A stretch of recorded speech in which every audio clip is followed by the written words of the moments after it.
I'm Billy S, welcome back to the channel. Today is the day where we finally get around to the community ranking for Elden Ring's base game, looking at the bosses from easiest to hardest. I took a list of 50 bosses from the lands between, with the aim of getting as many types as possible so we could have a definitive ranking without needing to ask my audience to rank every single boss in the game. Even then, I did miss a couple bosses I probably should have included. The Erdtree Burial Watchdogs, the Duelists, and the Black Knife Assassins definitely should have had an entry, though I suspect all three of them would be scoring quite low on the list. We work with a scoring system of 1 to 10, 1 being easy peasy lemon squeezy, 10 being the inevitable heat death of the universe. I do some maths, figure out the averages, and bam, we have a working list. I added a new rule for this poll though, one that will be used going forwards. Normally, I allow my voters to leave comments on the various bosses so I can include them in the video. This time around, I specified that each voter could only talk about 3 different boss fights, which makes my job easier searching through comments and highlighting as many different voters as I can. If you're interested in my Shadow of the Erdtree community ranking, may I suggest checking out the video on the boss difficulty because it's already been covered. This is a 3-part series focusing on the base game only.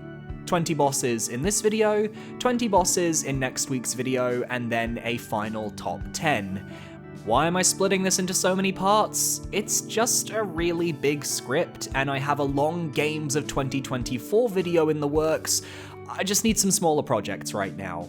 So parry that subscribe button so you don't miss out, and let's jump right into the list. My community's Elden Ring base game boss ranking, easiest to hardest, part 1. Vámonos, chicos! At number 50, we have the Mimic tier, who scored a total average of 1.94 out of 10. While I absolutely adore the concept of this boss being the From Software equivalent of a Dark Link fight where you have to take down your own build to progress, that also ends up being the reason why it's so simple. You're fighting yourself, and while an AI can make use of the tools that you have at your disposal at a rudimentary level, the player can intuitively use their abilities in ways that an AI simply cannot process. You're working at a higher level with the same kit, so you'll ultimately have the skill to come out on top, especially if you're using a build you've worked on a while for in-game. Of course, the other reason for the bottom of the list ranking is that you can just take off all your clothes before entering the boss room, spawn the Mimic tier naked, and re-equip all of your gear to completely cheese the fight. I personally would never do that because I enjoy the Mimic tier, and I think it's a fun concept knowing that the fight can never be the same on a given playthrough, and because I just think it's a whimsical time. But no other fight in the game can be neutered to such an insane degree. One voter actually pointed out a way that I think could make this fight more interesting, so let's hear from them. I always ask myself how would Mimic tier feel if the boss would always copy the player equipment, I mean even mid-fight. So if you change your weapon mid-fight and then suddenly the Mimic tier would do the same. Okay, so there are a lot of programming issues that come with this system. For example, what's to stop players from hot swapping weapons when the Mimic tier is mid-combo? Does the Mimic tier finish their attack string before switching, or does the AI get jolted out of their attack pattern? I could just see players trying to break the AI here, and I think it would do more harm than good in the long run. Another voter echoes my sentiments about Mimic tier's ease when abusing the ability to control its build pre-fight, but then mentions that New Game Plus might give players a bit more trouble. The Mimic tier can easily become the hardest boss in the game, especially on New Game Plus runs where I've decided I want to fight the Mimic tier head on. It has one-shotted me several times, and can one-shot me with pretty much every attack, turning the fight into a ridiculously unfair encounter that just feels very cheap and not thought out, and it makes the Mimic tier without a doubt the hardest boss in the game. That being said, also getting one-shotted by every attack of your own build is also very, very funny, making the Mimic tier something I always have a good time with. It's a joke of a fight in any regard, but it's a funny joke that has me giggling whenever I encounter it. The key to your statement is that you actively choose to fight the Mimic tier head-on, the way the devs intended, and I really respect that, but I suspect most of the voters just took the cheese into account and called it a day. I can approve of someone admitting that yes, the Mimic tier did kill them a few times. It's very brave to say in a video. Finally, let's just end this segment with a voter comment that made me laugh. The Mimic tier is just the epitome of, if I punch myself, am I strong or weak? My brother in Christ, you're stupid. At number 49, we have the Ancestor Spirit, who scored a total average of 2.37 out of 10. The first of the two Ancestor Spirit type bosses on today's ranking, it bottoms out down here because of a lack of moveset. In comparison to its later form, which has the power to heal, as well as a few special attacks, this basic version doesn't have a lot going for it. A series of antler slices, a kick attack, that one move where it leaps upwards into the air a few times before slamming back down, and the vapor attacks, which I think are deceptively dangerous if you get caught in them. The thing is, this boss has such a massive arena for a moveset that doesn't justify it, which gives the player ample space and time to heal, relax, and plan a strategy while the boss tries to catch up with you. We'll have more to say in a little bit with the beefier version, but I do have one voter that wants to weigh in. I've always felt that both of the Ancestor Spirit boss fights are extremely underrated. I know they're not the most complex and difficult fights ever, but it is the best atmospheric fight in all of Soulsborne in my opinion. Their designs are top notch, and the blue fire they spew is gorgeous. From the soundtrack to the lead up to the fights, I love everything about these bosses, and wish they weren't as underappreciated. I know I may have written too much, but I really wanted to speak my part on these fights, lol. Diva, you kept your comments concise and clean. We've had essays from voters in the past, and I actually agree with everything you've said. I wouldn't say they're an underrated fight. I think everybody appreciates the energy and the intrigue that these characters bring. It's just that the difficulty isn't there, and that's sadly the main community focus when it comes to Soulsborne games. At number 48, we have the Erdtree Avatars, who scored a total average of 3.03 out of 10. This entry encompasses the basic avatar fight you find throughout the lands between when you stumble upon a minor Erdtree. These wooden beasties wield holy magic that they can power their attacks with, including a projectile volley you have to avoid, as well as various slams and stomps to try and crush their foes beneath their heels. One variant of this boss even has the ability to duplicate, Dark Lurker style, adding a little bit of challenge to the final regular encounter in the game. The reason why these guys are easy, beyond having a slower and easier to read moveset, is that they're based off of the Vanguard from Demon Souls, which was translated to the Asylum Demon in Dark Souls and the Stray Demons in Dark Souls 3. Point being, this is a moveset we all know going in, which makes it far easier to adapt and overcome. We only have one voter talking about the regular variant of this boss, and it is what you'd expect. I could probably kill every single Erdtree avatar with my eyes closed. The boss is basically just an Asylum Demon with a very easy to dodge light beam attack. I think the reason I find it so easy is down to its very basic moveset, plus the experience I already have with the Dark Souls 3 demons.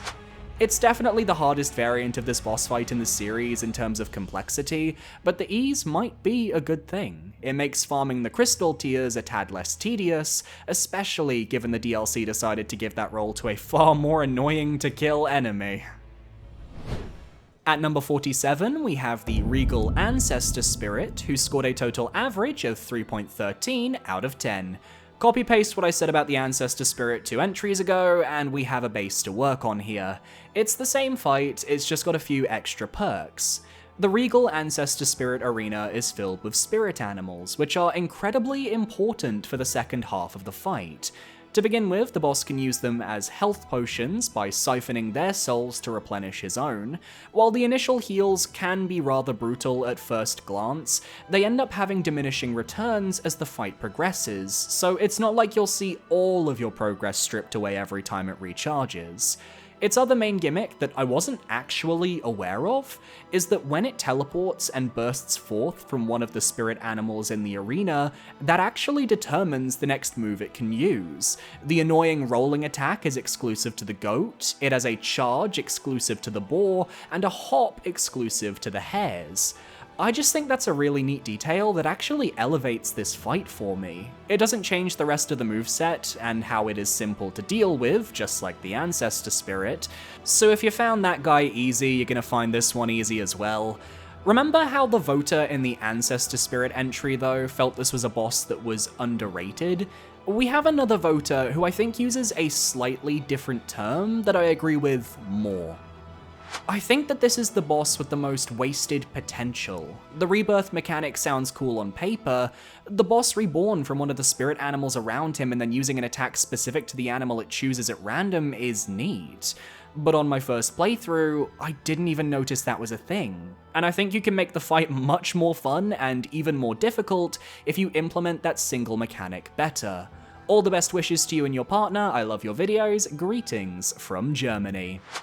Yeah, this is a take I fully agree with. I didn't know this was a mechanic until doing the research myself. It's not clear in-game that there's a way to manipulate the moveset in that sense. I think if we knew, we'd be more encouraged to kill specific spirit animals to avoid certain moves. And I think there's a concept there that has a lot of potential, it's just that ship has already sailed. At number 46, we have Rick, Soldier of God, who scored a total average of 3.13 out of 10. Here he is!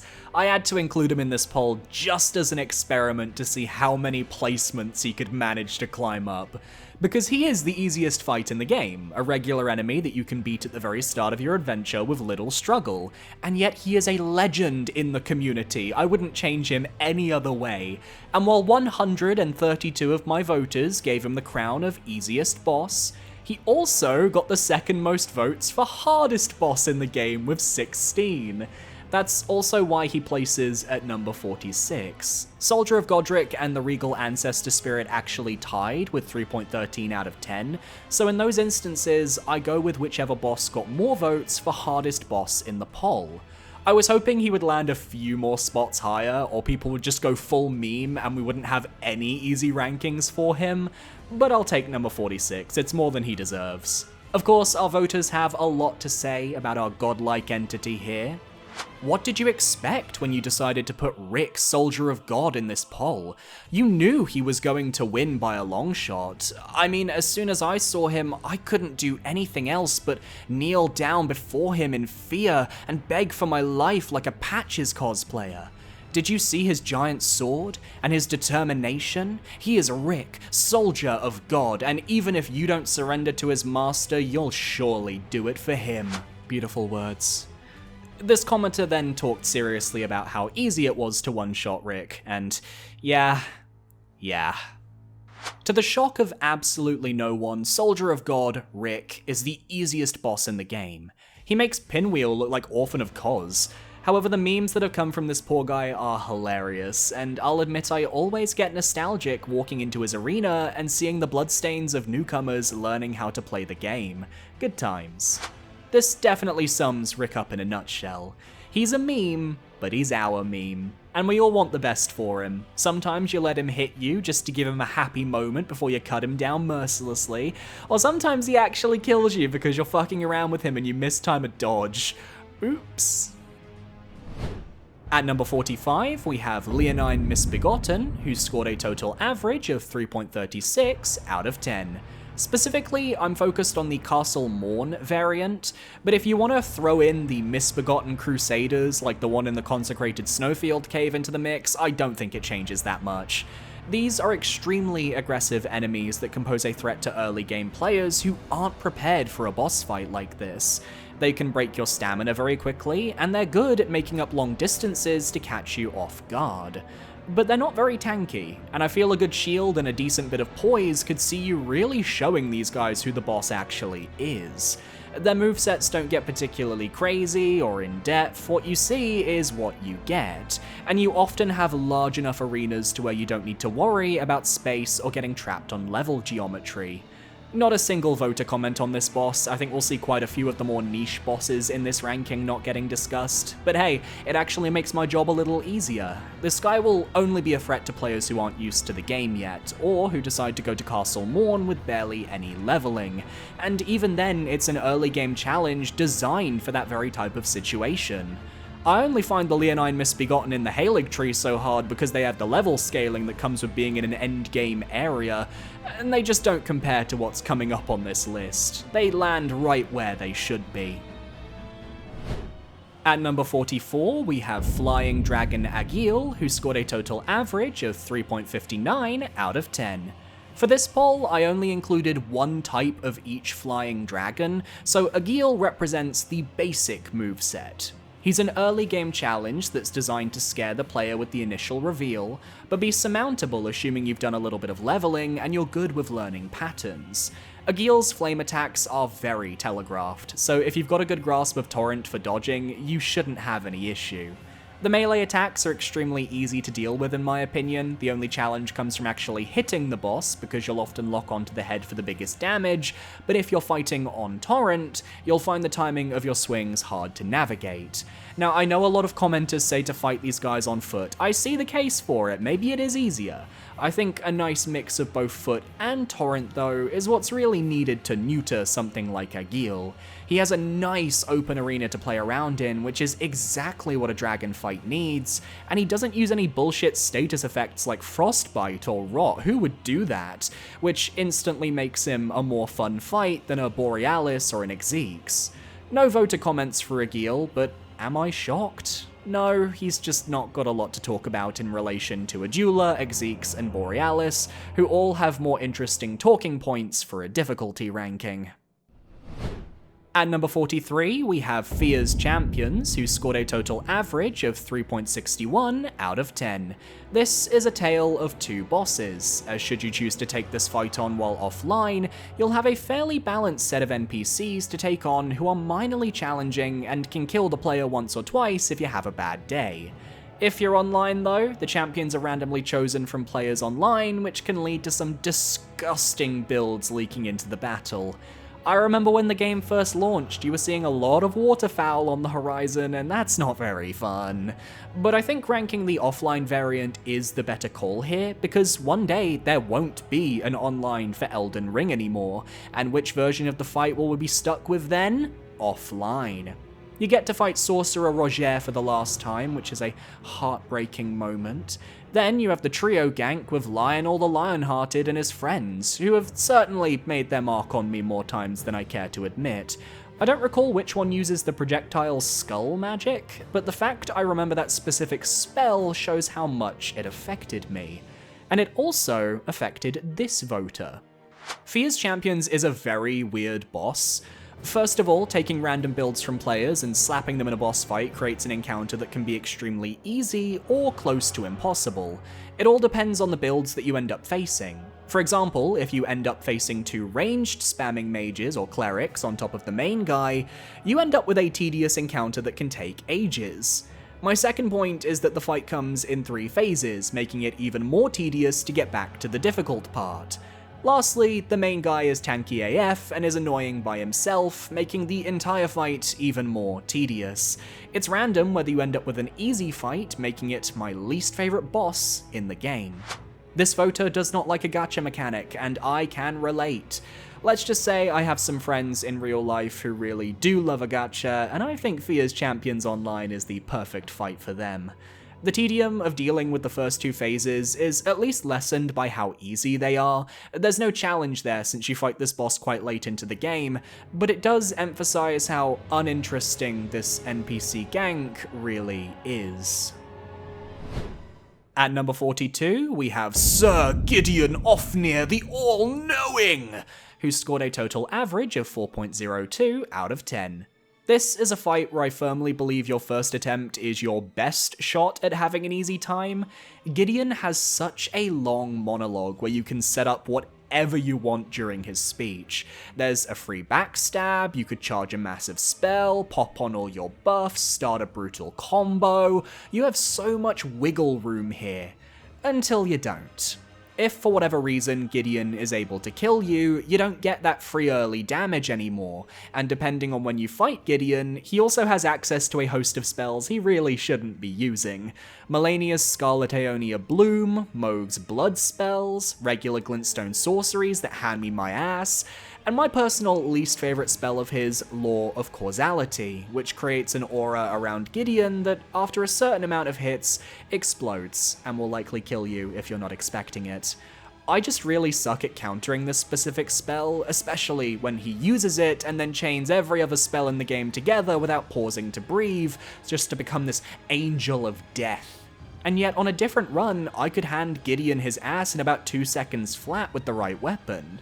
He ultimately isn't hard because most people find him relatively simple to defeat and aren't bothered by his magic like me, but he is tricky, a little sneaky, and I think I'd have him a tad higher on this list, that's all I'm saying. Voters, convince me otherwise. Allow me to paint you a picture. Imagine a spell-spamming invader with 10 times as much health as you, an infinite FP bar, an infinite stamina bar, the ability to heal, and all the most spammable spells in the game. Sounds horrible, right? Like the burrito from one of those flaming bags of dog shit left on people's doorsteps that you have to eat every time you want to finish the game. The only good thing about this shit-filled burrito is that you only have to take a couple of bites to move on. The catch is, if you throw up, you have to eat the entire thing over and over and over again until the game finally allows you to progress. This is Gideon Ofnir. Okay. I think I've had enough internet for today. You people are fucked. I don't know how to respond to that. Someone else, please? Gideon, I will always hate you. You're not deserving of a space in this game. In fact, you don't even deserve this comment. You deserve every bit of madness they inflict on you, every golden retaliation fired at you, and every single instance of golden crux they shove into you. What a sad creature you are, desperately trying to stand in our way. You are the one deserving of failure until eternity. And in the end, what are you? What remains of you, other than a footnote in everyone's journey? No fond memories, no regrets, and no mercy. Fuck you, Gideon. Alright, okay, I'll end this segment with an actual voter who's giving Gideon a little constructive criticism as opposed to destructive criticism. Gideon is honestly a little tough to rank. If you wail on him during his open monologue and bring his health down enough to take him out quickly before he has time to heal and retaliate, he's one of the easiest bosses in the game. But if you let him start spamming spells, it can quickly get out of hand and become a nightmare to get in and deal some damage with a melee build. And even with a build with ranged options, he's able to cast spells so quickly, he'll probably outrange you too. There's a reason why for challenge runners, he can be one of the hardest bosses in the game.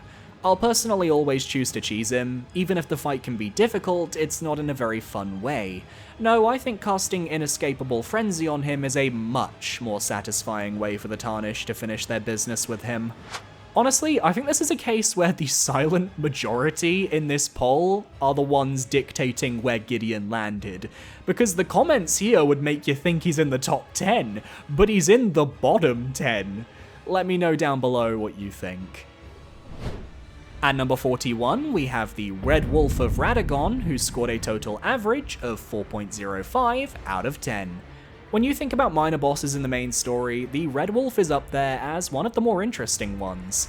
A traditional wolf fight like we've seen in the past, except this wolf utilizes magic. I find his ability to set up glintstone phalanxes is incredibly well designed with a sense of strategy. This boss is very good at reading your movements and creating combos that have you dodging magic, only to find yourself on the receiving end of an actual blade or charge attack.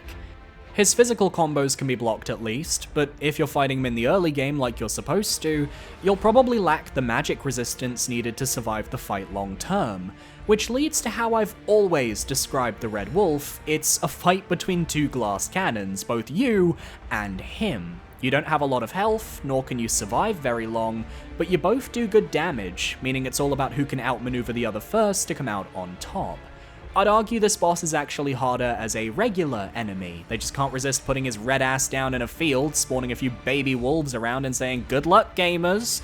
No voter comments this time, I can't say I'm shocked. The red wolf is fun and interesting, and really uses magic in a way I find quite refreshing, but we have 40 more bosses to talk about. And the next one is a little closer to home than you might think. At number 40, we have Rennala, Queen of the Full Moon, who scored a total average of 4.05 out of 10, tying with the Red Wolf of Radagon, though she had 2 votes for hardest boss in comparison to the Wolf's 0, meaning she ranks higher. How funny, both the Rhea Lucaria boss fights land next to each other on the list. I don't believe she should be this low myself, but I do think if we're talking difficulty, Rennala does belong in part 1 of this video. Her first phase is rather simple. You kill 3 children, powering Rennala's force field, chase her down and do damage, rinse and repeat until phase 2 triggers. The only danger here beyond a few flying books are the falling chandeliers, and I'm legally obligated to mention them because my partner Ion absolutely sucked at avoiding them. Yes, there are people out there who can't see the visual hint that something's about to drop, and that is valid. Phase 2 is where the challenge of the fight takes place, because if you don't know how to handle a ranged magic fight, or you just don't have the resistance to tank a couple of hits, you are going to face trouble. Rennala's got a lot of hard-hitting glintstone sorceries, some of which are downright brutal. Comet Azure right at the start is disrespectful. Shattering Crystal is basically a shotgun to the face, and all the while she'll twirl her staff like a boomerang to try and hit you with a cheeky bit of melee. The biggest RNG comes from her summon ability. She can summon wolves, a bloodhound knight, a troll, or a fucking dragon. Oh god, this is going to be hell, except they despawn after a short period. And I do think this mechanic is why Rennala should be maybe a tad higher on this list. I've seen enough people fall to the dragon or the bloodhound knight or even the wolves. But the fact that Rennala is an incredibly squishy boss with a very lackluster health pool mitigates some of this danger. One of our voters though, ooh, they do not like our Carian Queen.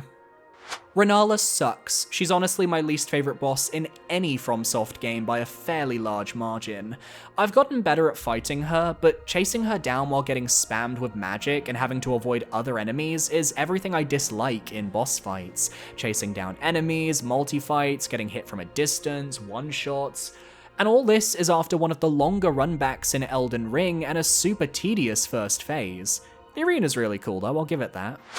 The tedious runback does enhance the difficulty. It does mean you have a longer time between getting to retry the harder phase 2, and as she's the only main scenario boss to have a proper runback up to her, yeah, I agree with the complaint, even if I don't think she's as spammy myself. I respect the view. My other Rennala voter though instead shared an interesting tidbit. Rennala, those books in phase 1 can rot in hell. I lost so many no-hit attempts to a damn book. Also, did anybody know that the summoning does damage? I think if you are airborne when she summons, you take a few HP of damage, enough to kill me. Didn't know that one. That's a very petty move on Rennala's part, and given she's a spectre created by Ranni for the boss fight, yeah, that pettiness is on brand. At number 39, we have Royal Knight Loretta, who scored a total average of 4.06 out of 10.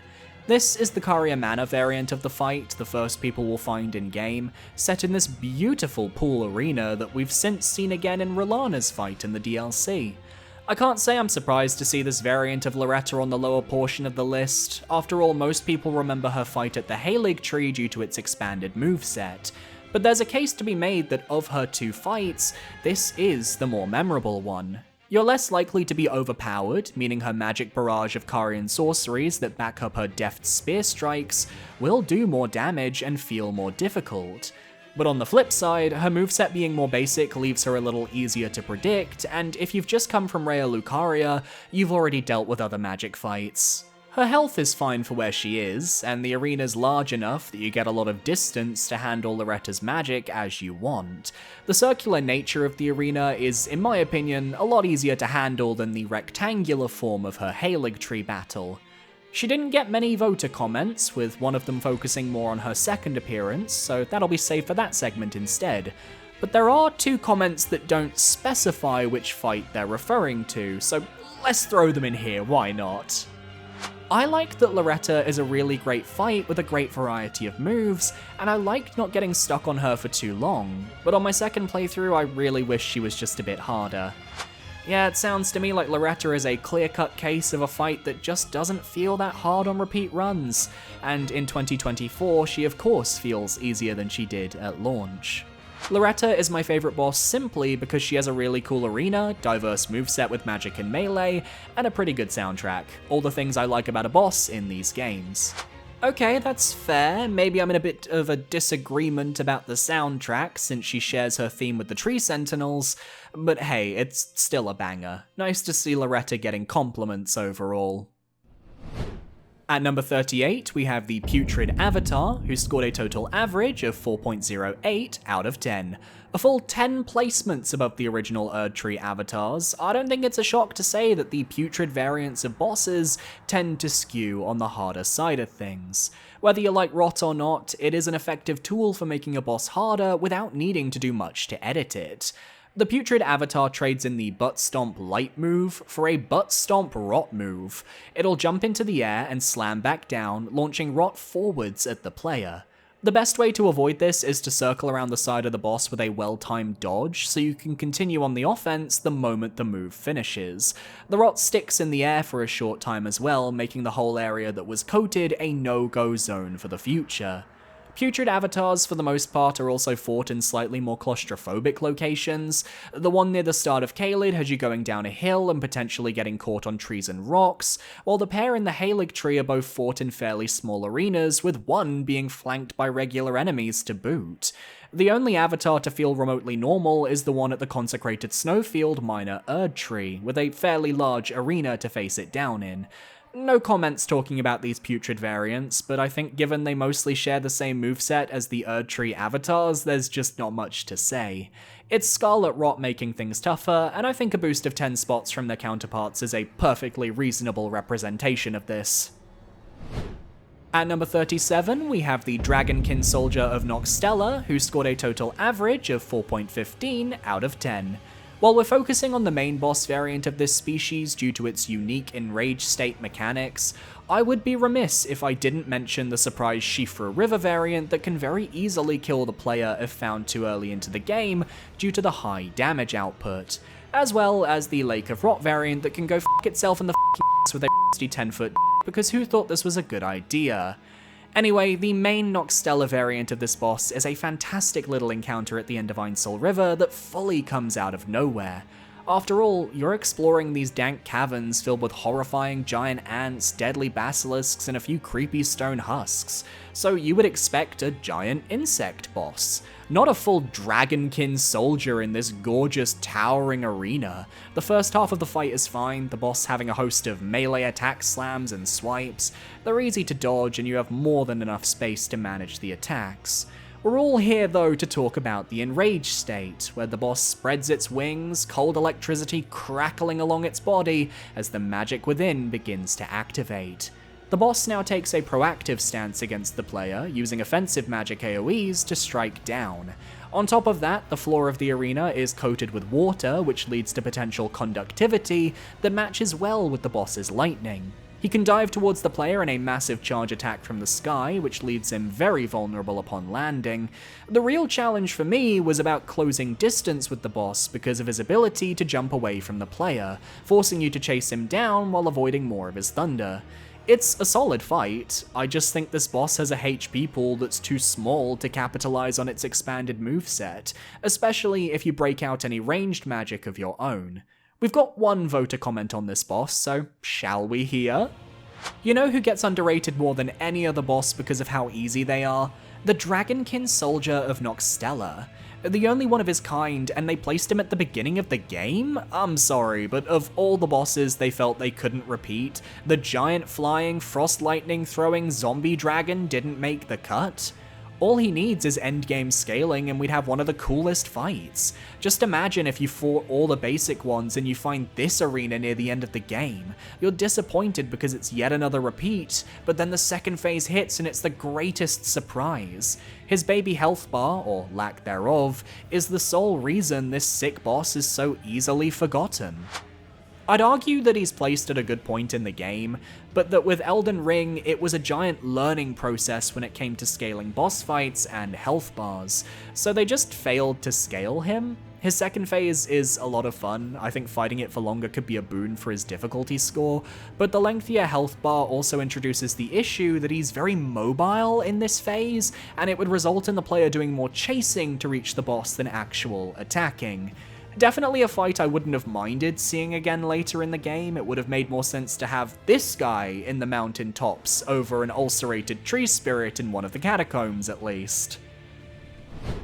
At number 36, we have Magma Worm Makar, who scored a total average of 4.57 out of 10. Like with other entries, while Makar's fight is the main focus as the most important magma worm in the playthrough, you could also take this as a spot for the Mount Gelmir worm or Theodorix in the snowfield. Either way, Makar is a solid challenge whose difficulty can vary wildly depending on how quickly you can get him into his enraged state. At first, he starts on all fours, chugging along towards you with a charge that can decimate you if you're cornered. Otherwise, you have to drift around the boss and try to get in hits where you can. The most dangerous part of the fight is the fire breath and the magma pools that can form around the boss. Fire damage, while easy to mitigate, can really build up if you're not managing your positioning correctly, and it's led to a lot of early deaths. I think the second half of the fight is easier when he stands on two legs and brings out his curved sword to deal the pain. The attacks feel more telegraphed, the hitboxes are less egregious, and as long as you keep to his side or his back, you won't get blasted by that hot single magma in your area. I definitely think it's one of the easier fights in the game. Just due to there being less moves to learn and more methods to cheese the fight, ranged magic will decimate Makar, especially if you've avoided his charge and you know he's not looping back around to you for a short while. But I'm happy to see it lands above fights like the Dragonkin, because I actually fully agree it's a harder challenge than them, and it proves why Makar was sent to guard Altus Plateau from intruders. Now, if we're ranking the Mount Gelmir worm specifically, I think we could change this from a 4.57 to a 7.57, but that's just me being irrationally angry at an optional boss encounter most people would skip. At number 35, we have the Ulcerated Tree Spirit, who scored a total average of 4.59 out of 10. The older, more fucked up brothers of the Erd Tree avatars, these are the spirits of the Erd Trees themselves, who have been corrupted by the events of the Shattering, leading to these serpentine amalgamations. They're so popular that they've been brought back multiple times in the DLC, complete with poison variants. I won't be ranking the putrid variants as they have their own entry later in the list, but there are many reasons for the Ulcerated Tree Spirits to land above some of the other fodder bosses. They are fast, their combos feeling hard to read with these snake-like movements that make it hard to tell if their tail thwapping is an attack or a movement animation. Their main combo, where they thrash around before attempting to grab the player with a dive swoop, can be hard to manage on first glance, but once you learn to dodge the grab itself, you can get a ton of 3 hits before the boss begins spitting fire. The enraged state adds more AoEs to the mix as the corruption begins to seep out of the tree spirits, but that doesn't change the strategy. Stay close, hit the boss where it hurts, and only escape when you see the AoE on the way. Or don't. If you can tank the hit, you'll get a nice bit of extra damage on the boss's health. The main annoyance from these guys come from how often they move, as it's not only making them hard to catch up to if they're feeling particularly flightly, but it also means your camera is about to go first-person rollercoaster tycoon on your ass, and I wouldn't wish that on anyone. That's not to say they're all hated though, we do have voters willing to defend them. I feel like I'm in the vast minority with this take, but I really enjoy the difficulty and flow of the Ulcerated Tree Spirits. The first few tussles I had with one in Limgrave were hard-fought wars of attrition, but once I got a feel for the dodge timing and the positioning of the AoE explosion, and by positioning I mean running the hell away when it hits half health, I found it to be a very satisfying dance to learn the moves to. I even find myself looking forward to fighting them in the putrid versions after each playthrough. I can certainly understand this take. After all, I find the ulcerated tree spirits to be quite novel the first few times I fought them. Had you only taken on 2 or 3 the whole game, I might even be ready to refight them in the same fashion. But I think going against them into the double digits per playthrough has just made me a bit more jaded towards their camera jerking antics. I will admit though, they are the type of boss that can sneakily kill me when I'm not paying attention, and that definitely earns them some brownie points. Oh no. Mr. President, a second ulcerated tree spirit apologist has hit the community ranking. Their hitboxes are bad, they're used way too often, boring reskins.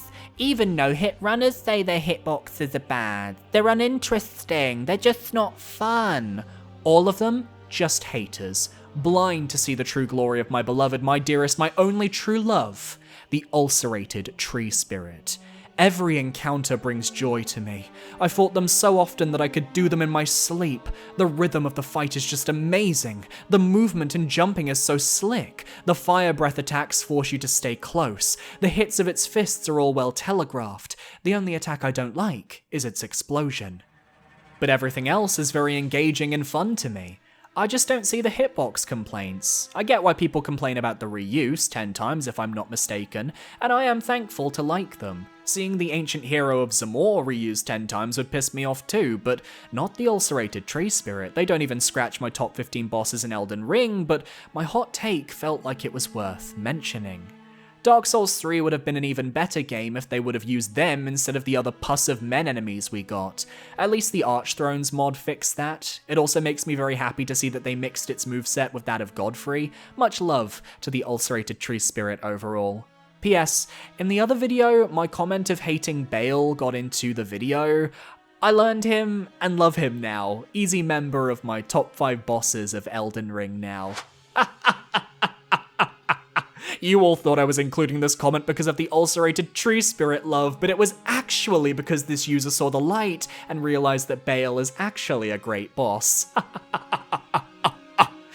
In all seriousness, I really appreciate the candidness of this voter just being honest and saying, hey, I'm biased, I just like this guy.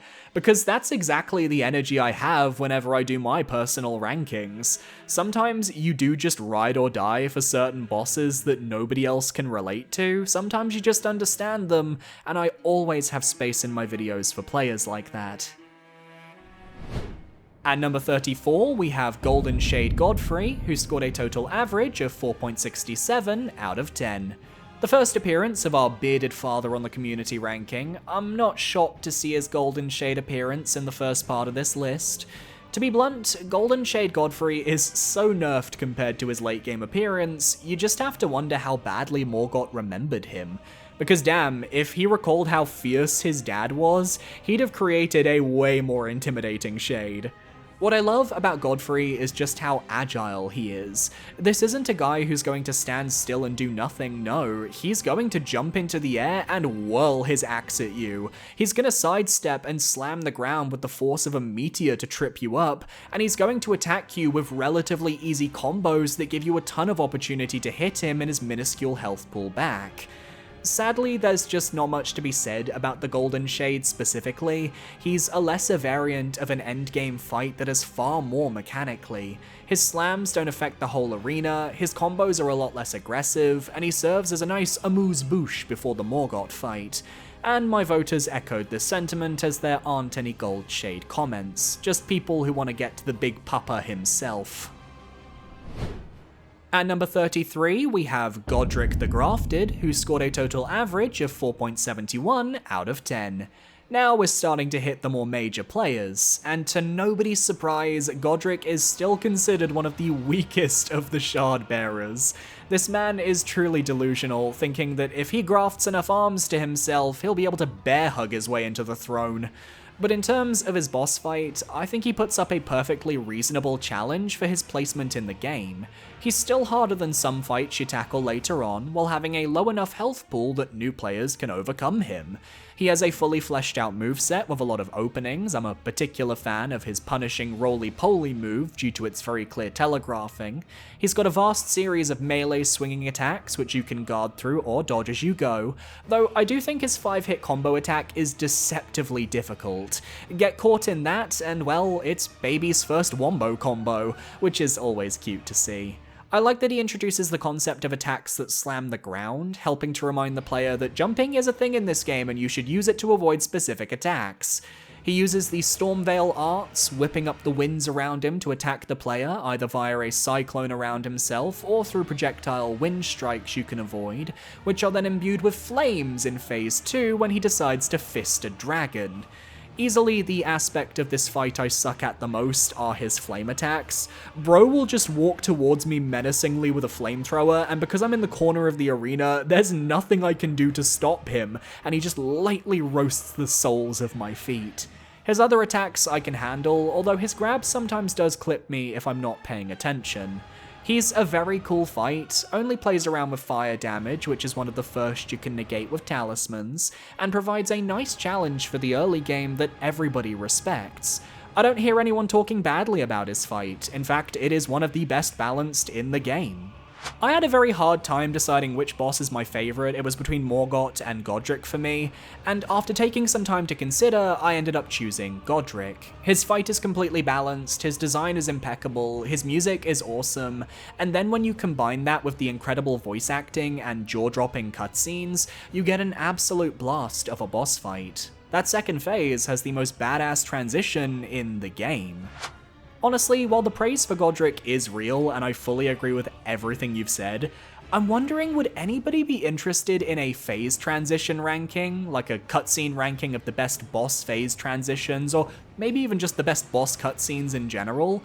We've had enough of them. No, I'm doing this. This is a new year countdown. At number 32, we have the Grafted Scion, who scored a total average of 4.75 out of 10. The pupil overcomes the master in difficulty, though I wouldn't say that's because it's a well-designed fight, and more so because it's just harder to understand this guy's telegraphs. The Grafted Scion is the first boss you face in the game and will kill you momentarily.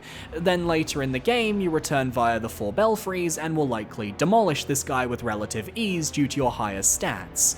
The Scion does have a special holy buff he applies to his weapons during the Chapel of Anticipation fight though, which the Stormveil Castle variant of this enemy does not have, so that just makes beating him during the tutorial even more terrifying as a result. Who said that tutorial enemies could have a second phase? I could tell nobody knew where to put this guy based on the various ratings ranging from the 1 to 10 scale, but I think even when you revisit the Scion, he's got enough little pokes and prods from that fencing sword which ensures he's a little irritating even when you know you're stronger than him. In that sense, he's found a perfect home just a little beneath the 5 out of 10 range, though if we were purely ranking him based on his tutorial fight and not the rematch, I genuinely think he would be the hardest boss in Elden Ring for me, so take that for what you will, Grafted Scion fans, if you're out there. I highly doubt it. And at number 31, we have the Tree Sentinel, who scored a total average of 4.82 out of 10. The final boss of part 1 of this video. I think it's fitting that we end this section with the first boss you'll run into when you emerge into Limgrave, and it's the horseback rider who traumatized players everywhere. What I love about the Tree Sentinel is that they're not exactly a cheesable fight, because if you go on foot, it's just the normal fight with the regular difficulty. If you go on horseback, you might be able to do the drive-by strategy of diving in, getting a hit and speeding away, but the large spear of that Sentinel can sometimes clip Torrent and halt the strategy. You can't use magic projectiles because the boss can reflect them back at you with their golden shield, which is just the funniest because From Software knew that magic users were going to try and cheese this motherfucker. It all lends itself to an encounter we all remember fondly from our opening hours with Elden Ring, and makes subsequent Tree Sentinel duo encounters on Altus Plateau feel like a PTSD triggering event. As you're suddenly expected to dispatch 2 of them? What do you mean the game thinks I'm good enough for this? Don't tell them about the Draconic variant just up the road. But if you're me, you likely had an experience with the Shadow of the Erdtree DLC where you came across that same pair near the Shaman village, and it was like seeing an old friend again. The comfort of a moveset you know so well after being attacked by so many freaks of nature, it's a loving blanket. The Tree Sentinel isn't hard once you're leveled up enough to withstand a few of the tougher hits, and luring the Limgrave variant into a more flat area can give you more power over your dodges, but I respect that we all still feel like our collective oh god what the fuck experiences from our first playthroughs let this guy rank above fights like Godric and Renala. There were no voter comments for the Tree Sentinel or their Draconic variant, which I think is a bit sad. But hey, checking the stats of the 50 bosses in this lineup, only 16 of them didn't receive any votes for least favorite, and Tree Sentinel is one of those 16. Participation trophies are nice, aren't they? And that's part 1 of our Elden Ring community ranking. What did you think? Were the bosses here correct, or do you have disagreements? Let me know down below, and be sure to parry that subscribe button so you can stay up to date on all my future videos. Next time we're going to be covering bosses 30 through 11th, and then it's the top 10 afterwards. So I want to give a massive shout out to my YouTube channel members for supporting this channel. It's $4.99, you get early access to future videos, a shout out in the description, and at the end of videos as well. You guys are amazing. If you want to follow me, you can check me out on Blue Sky, that is where I am currently active, and I will see you guys next time for another video. Adios!